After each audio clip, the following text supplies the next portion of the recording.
The pistachio is having a moment right now. Recently, it's found its way into lattes and ice creams and cocktails, which is good news because it's nuts how good this nut is for you.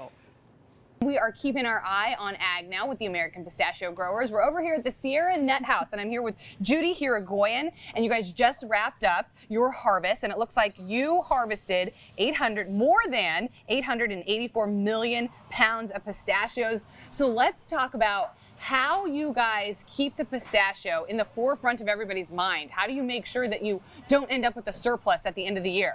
Well, in every market that we're in, and by that I mean the United States and all of our export markets, we target a consumer that's active, they have an active lifestyle, and they're very health intended, and they care about their nutrition. Right. So for us to use brand ambassadors, for example, who they care about to communicate our health benefits messaging is very important. Okay, so who are some notable brand ambassadors? Oh gosh, well, for example, in Europe, Jesse Lingard, the Premier League soccer star.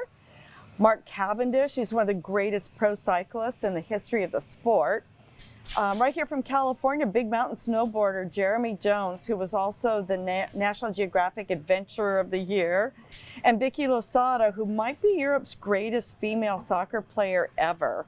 And in addition to that, we distribute pistachios in sample packages in the goodie bags at citizen events, runs, cycling events, marathons, that kind of thing. I always get them when I play in golf tournaments. So you get your little goodie bag, you get your bag of pistachios, and you have a little snack for the rest of the day. That's right. Even ski resorts. Even ski resorts. I love that. So we think of, especially here in the United States, we think of pistachios mainly as a snack, but that might not be true for the rest of the world. That's right. Actually, they're an important snack everywhere, but in other food cultures, pistachios have been an ingredient for thousands of years. So we have some education to do with Americans. We're doing our best to help them learn how pistachios are used. But for example, in other countries, pistachios in pastas and other entrees are very important and very common. They're actually one of the top 5 flavors globally for gelato. Oh. Yes, yes. And charcuterie in Europe often has pistachios in it. And it's my understanding now that pistachios from California are the #1 pistachios in all European charcuterie. Okay, and so they like our pistachios. Yes, yes. And we also promote California pistachios at culinary shows and make sure chefs and manufacturers know about the sustainability and safety of pistachios grown right here in California. Yeah, I've actually talked with quite a few pistachio growers, and that is one of their main concerns. How can we do more with less? So sustainability, is at the top of their mind, which makes the California pistachio a good one to eat. It is. I want to talk a little bit about sort of on that trend or on that topic, the business of the pistachio. So how have tariffs in China sort of affected how you guys grow and how you guys distribute? Well, look, we were affected by Chinese tariffs, but the fact is Chinese consumers love California pistachios. They trust food from California generally. They don't trust their own food in China. So what we do is we've tried very hard to build a strong relationship with Chinese consumers, and it works.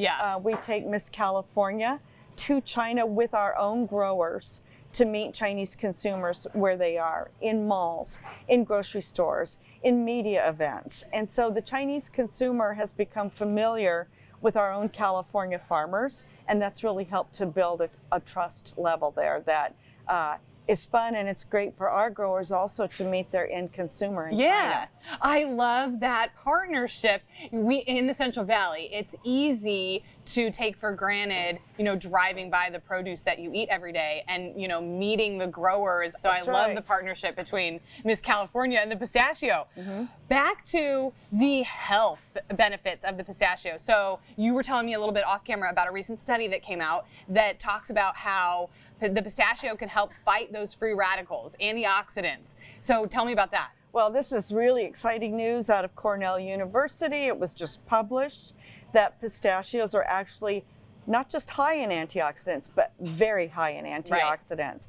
So when you take that combination that they're very high in antioxidants and they're a complete protein, which means they have the same quality of protein that you would find in animal-based proteins, consider that they're shelf stable, they're portable. You've got a pretty nearly perfect food right there. It really is. Yes. I like that description. It really is a nearly perfect food.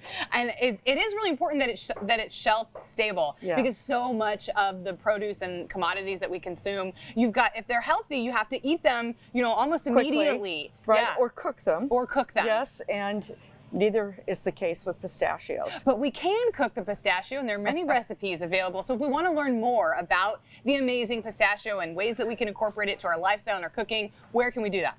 At AmericanPistachios.org. Okay. And there you can also see a really cool video for consumers that will teach you what antioxidants are and what they do for you and what are free radicals and why you want to fight them with food.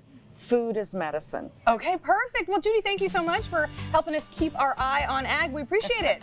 Thank you, Emily. Everybody else, stay right there. We'll be right back.